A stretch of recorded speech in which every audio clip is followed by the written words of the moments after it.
नमस्कार। आज हम यहाँ पर पढ़ेंगे एनसीईआरटी का क्लास 8 का सिविक्स का, जो कि सोशल स्टडी में है, उसका चैप्टर 3 पढ़ेंगे। इसका नाम है parliament and the making of law, और इसमें हम जो इम्पोर्टेंट पॉइंट हैं उनको यहाँ पर पढ़ेंगे।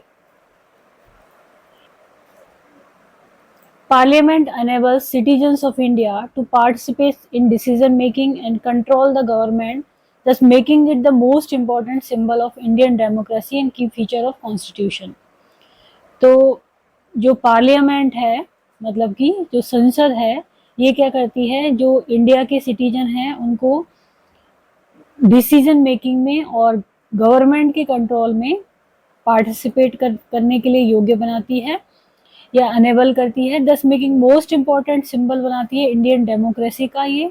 एंड की फीचर है किसका, ये कॉन्स्टिट्यूशन का। की फीचर कॉन्स्टिट्यूशन का क्या है, पार्लियामेंट। ये है पार्लियामेंट का चित्र। देन आता है व्हाई शुड पीपल डिसाइड। क्यों पीपल डिसाइड, मतलब कि लोगों को डिसाइड क्यों करना चाहिए। तो इंडिया इंडिपेंडेंट हुआ था 15 अगस्त 1947 को, और बहुत ज़्यादा डिफिकल्ट स्ट्रगल हुआ था ब्रिटिशर्स के साथ। उसके बाद में ये इंडिपेंडेंट हुआ इंडिया। नेशनलिस्ट जो थे यहाँ के भारतीय, उन्होंने begin to openly criticize the British government. Openly criticize करना चालू कर दिया ब्रिटिश गवर्नमेंट को, एंड मेक डिमांड, और डिमांड बनाने लगे, वो डिमांड करने लगे। एज फार बैक एज 1885 में इंडियन नेशनल कांग्रेस ने डिमांड किया that there will be elected member in the legislature. Elected member होने चाहिए लेजिस्लेचर में, with the right to discuss the budget, जिससे कि बजट डिस्कस कर सकें और क्वेश्चन पूछ सकें। द गवर्नमेंट इंडिया एक्ट 1909 1909 जो गवर्नमेंट इंडिया एक्ट है, allowed for some elected representation. इसने अलाउ किया सम इलेक्टेड रिप्रेजेंटेशन को। The dream and the aspiration of the freedom struggle were made concrete in the Constitution of Independent India। तो independent India का जो constitution था उसमें सारी चीज़ें क्या की गई, कॉन्क्रीट की गई। That laid down the principle for universal adult franchise that all adult citizen. इसमें क्या किया गया कि हर जो अडल्ट सिटीजन है कंट्री का, उसको राइट टू वोट होगा। 2004 में पहली बार first time electronic voting machine, जिनको हम ईवीएम कहते हैं, यूज की गई थी पूरे कंट्री में। किसके लिए, इलेक्शन के लिए, जनरल इलेक्शन के लिए। People would elect their representative. लोग क्या करते हैं, रिप्रेजेंटेटिव को इलेक्ट करते हैं। किसके लिए, पार्लियामेंट या संसद के लिए। Then one group from among these elected representative. इनमें से जो एक ग्रुप होता है जो कि इलेक्टेड होते हैं, वो क्या बनाते हैं, गवर्नमेंट बनाते हैं। The parliament which is made up of all representative together. लेकिन जो पार्लियामेंट बनाएगा, मतलब पार्लियामेंट में क्या होगा, जो भी रिप्रेजेंटेटिव हैं कॉन्स्टिट्यूंसी से जो कि जीत कर गए हैं, वो सब क्या बनाते हैं, parliament. Control and guide the government, को कंट्रोल करते हैं और गाइड करते हैं। In this sense people through their chosen representative. इस तरह से लोग अपने जो चूज किए हुए रिप्रेजेंटेटिव हैं उनके द्वारा गवर्नमेंट फॉर्म करते हैं और उसको कंट्रोल करते हैं। अब यहाँ पर ये चित्र दिया गया है संसद का। ये है राज्यसभा और ये है Lok Sabha. The parliament of India, संसद, is a supreme law making institution है। तो यदि पूछा जाए कि सुप्रीम लॉ मेकिंग इंस्टीट्यूशन क्या है, तो वो है parliament. It has two house, इसमें दो हाउस होते हैं। कौन कौन से, राज्यसभा एंड द लोकसभा। राज्यसभा क्या है, काउंसिल ऑफ स्टेट भी कहा जाता है राज्यसभा को। इसकी टोटल स्ट्रेंथ होती है 245 मेंबर होते हैं, और it chaired by the vice president of India द्वारा ये चेयर्ड होती है। जबकि जो लोकसभा है उसको क्या बोलते हैं, house of the people. People का मतलब है लोग, तो हाउस ऑफ द पीपल है। इसमें टोटल मेंबर होते हैं 545, 545, और ये प्रिसाइडेड ओवर होती है, स्पीकर होते हैं लोकसभा स्पीकर, वो इसको प्रिसाइड करते हैं। देन आता है role of parliament. Created after 1947, the Indian Parliament is an expression of the faith that people of India have in principle of democracy। तो जो इंडिया के लोग डेमोक्रेसी में फेथ रखते हैं उसका एक्सप्रेशन क्या है, इंडिया पार्लियामेंट है। The parliament in our system has immense power, इसमें बहुत सारी पावर है। It is representative of the people, क्योंकि ये क्या है, इसमें जो लोग बैठते हैं वो क्या है, रिप्रेजेंटेटिव हैं लोगों के। Election to the parliament are held in a similar manner as they are for state legislator, Vidhan Sabha के लिए होते हैं वैसे ही पार्लियामेंट के लिए भी इलेक्शन होते हैं। The Lok Sabha is usually elected once every 5 year, 5 साल में एक बार लोकसभा चुनी जाती है। The country is divided in numerous constituency, अब पूरा जो भारत है वो अलग अलग कॉन्स्टिट्यूंसी में डिवाइडेड है। Each of this constituency elect 1 person to the parliament, और हर कॉन्स्टिट्यूंसी से क्या है, एक पर्सन को इलेक्ट करके पार्लियामेंट में भेजा जाता है। The candidate who contest election usually belong to different political party, अब वो अलग अलग पार्टी का हो सकता है, जैसे मान लो बीजेपी, कांग्रेस, आप, या कोई भी पार्टी का हो सकता है, लेकिन उस कॉन्स्टिट्यूंसी से एक मेंबर चुन के जाएगा कहाँ पर, पार्लियामेंट में, लोकसभा में। Once elected these candidate become member of parliament, जैसे चुन लिए जाते हैं तो ये क्या बन जाते हैं, एमपीज बन जाते हैं। एमपीज मतलब member of parliament. These MPs together make up the parliament, और ये सब मिलकर क्या बनाते हैं, संसद बनाते हैं। Once election to the parliament have taken place, the parliament need to perform following function. अब पार्लियामेंट क्या क्या फंक्शन करती है, तो पहला है to select at national government, national government select करेगी। तो parliament of India consist of the president होता है, इसमें राज्यसभा होता है और लोकसभा। यदि पार्लियामेंट की बात करें तो कौन कौन है इसमें, प्रेसिडेंट, राज्यसभा और Lok Sabha. After the Lok Sabha election a list is prepare showing how many MPs belong to each political party, यानी हर एक पार्टी में से कितने एमपी चुने गए हैं। For a political party to form the government they must have a majority of elected MP, since there are 543 elected plus 2 Anglo Indian nominated, मतलब कि 545 सीट होती हैं लोकसभा की, जिसमें से 543 तो इलेक्टेड होते हैं और 2 एंग्लो इंडियन होते हैं। तो लोकसभा में to have majority party should have at least, तो जो मेजोरिटी पार्टी होगी, मतलब कि जो कि प्राइम मिनिस्टर जिसमें से बनेगा, जिस पार्टी में से, उसको एटलीस्ट हाफ द नंबर, मतलब कि 272 मेंबर होने चाहिए उसके, तभी वो पार्टी क्या बना सकेगी, सरकार बना सकेगी या उनमें से प्रधानमंत्री बन सकेगा। The opposition in parliament is form by all the political party that are not part of the majority party coalition formed. तो जो कई बार क्या होता है कि एक पार्टी पूरे 272 का आंकड़ा पार नहीं कर पाती, तो उसमें गठबंधन की सरकार बनती है, कोalition की।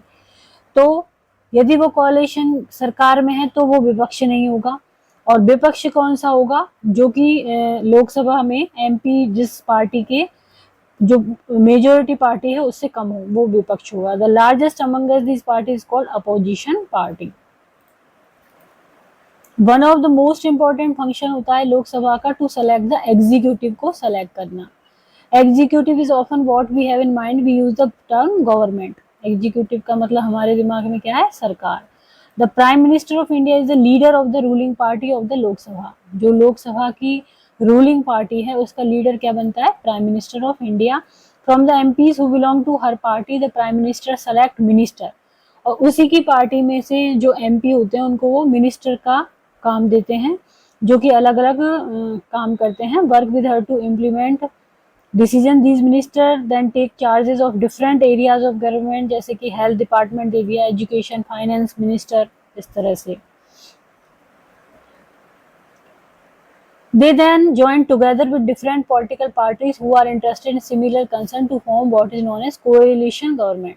यदि एक पार्टी, सिंगल पार्टी मेजोरिटी नहीं बना सकती है तो फिर कोalition, जो जो पार्टीज को इंटरेस्टेड होते हैं अपने में इंक्लूड करना, वो मिलके फिर वो 272 वाला आंकड़ा पार करते हैं, तब वो गवर्नमेंट बनाते हैं। यहाँ पर ये 2 बिल्डिंग बताई गई हैं, ये बिल्डिंग, दीज 2 बिल्डिंग्स, ये क्या है, central secretariat, the south block, north block. Central secretariat की 2 बिल्डिंग है, ये साउथ ब्लॉक है, एक नॉर्थ ब्लॉक है। ड्यूरिंग द 1930 में ये बनी थी। लेफ्ट साइड में जो है वो साउथ ब्लॉक का है, with house, prime minister's office है यहाँ पे, and the ministry of defence है, ministry of external affair. North block में राइट साइड में ministry of finance and ministry of home affairs. Other minister of union government are located in various building in New Delhi. The Rajya Sabha function primarily as the representative of the state of India in the parliament. जो हर राज्य सभा क्या वो show करती है, जो state से representative जाते हैं उनको शो करती है। द राज्य सभा कैन ऑल्सो इनिशिएट लेजिस्लेशन, कोई भी लेजिस्लेशन शुरू कर सकती है। And bill is required to pass through the Rajya Sabha in order to become a law. कोई भी बिल है तो वो पास होने के लिए पहले राज्यसभा में आएगा, फिर उसको कानून बनाया जाएगा। The law initiated by Lok Sabha, the member of the Rajya Sabha elected by the elected member of legislative assembly of various state. जो विधानसभा हैं वहां से जाते हैं किसके लिए, राज्यसभा के लिए। देयर आर 233 इलेक्टेड मेंबर्स हैं plus 12 members nominated by the president. 12 member president द्वारा नॉमिनेट होते हैं और 233 इलेक्टेड होते हैं जो कि हर स्टेट की विधानसभा से जाते हैं।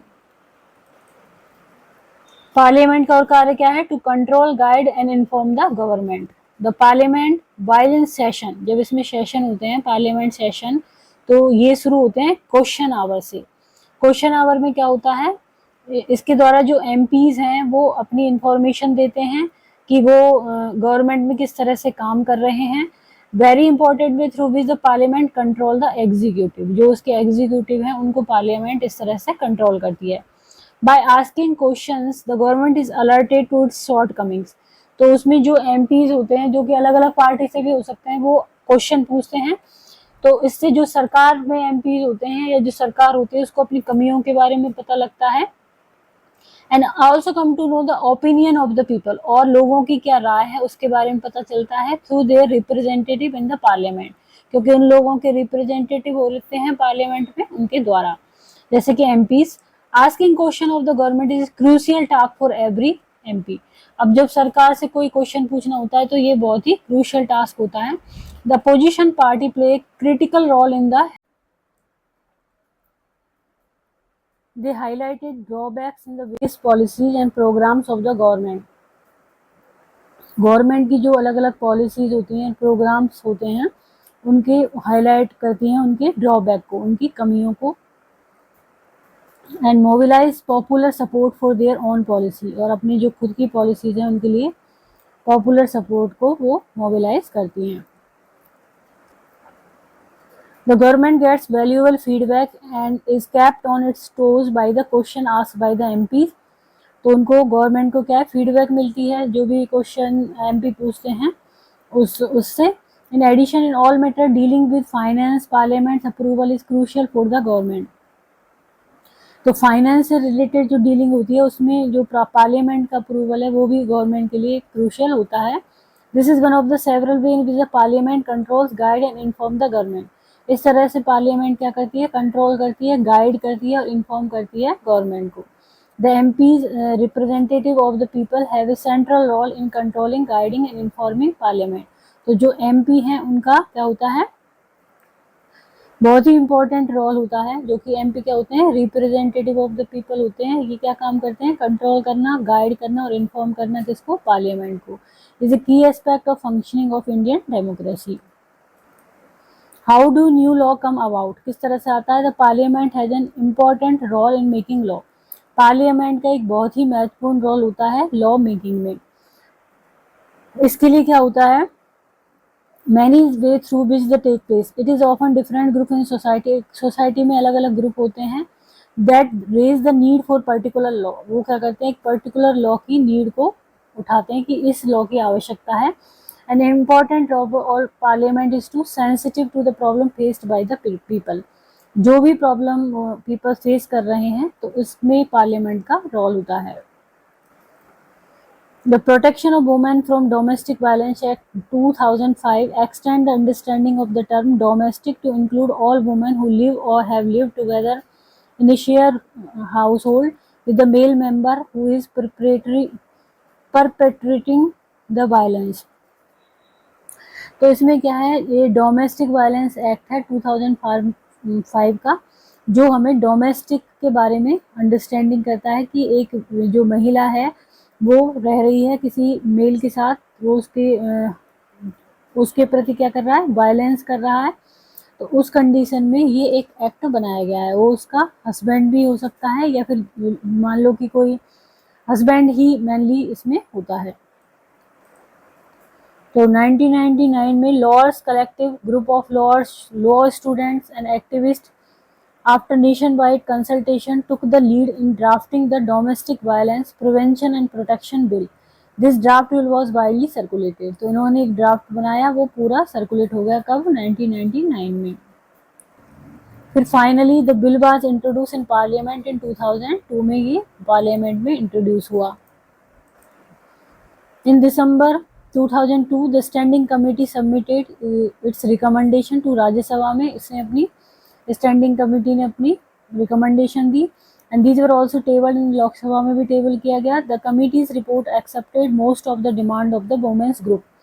तो कमेटी की जो रिपोर्ट थी उसने एक्सेप्ट कर ली ज़्यादातर डिमांड जो वुमेन्स ग्रुप की थी।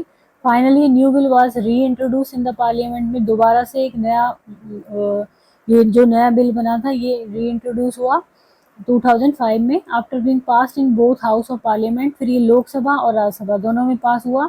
It was sent to president of for his assent. फिर प्रेसिडेंट के पास गया। The protection of women from domestic violence act came into effect in 2006 में ये इफेक्ट में आ गया। Our example show the role of citizen and crucial in helping Parliament frame different concerns that people might have into laws.